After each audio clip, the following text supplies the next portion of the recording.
সমস্যাকে ওভারকাম করবেন কি করে? প্রতি মানুষ মাত্রই সমস্যা আছে। সমস্যাকে ওভারকাম করতে গেলে আপনার মনের জোর অত্যন্ত তীব্র করতে হবে। আরেকটা জিনিস আপনাকে যেটা করতে হবে, সেক্ষেত্রে আপনাকে প্রযুক্তির সাহায্য নিতে হবে। ধরুন কেউ এসে আপনাকে প্রচুর খারাপ ব্যবহার করছে, প্রচুর লোকজন এসছে, আপনি ঘুরে যেয়ে আপনি তাদেরকে পেছনে রেখে সেলফি নিয়ে নিলেন।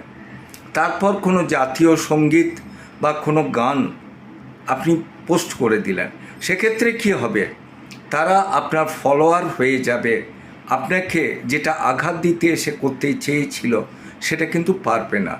কাজেই আপনার উপস্থিত বুদ্ধি আপনাকে এমন একটা জায়গায় নিয়ে যেতে পারে যেটার থেকে আপনি টোটাল নেগেটিভকে পজিটিভে এনে আপনার ফেভারে সব কিছু করতে হবে। কিন্তু সেক্ষেত্রে আপনাকে মাথা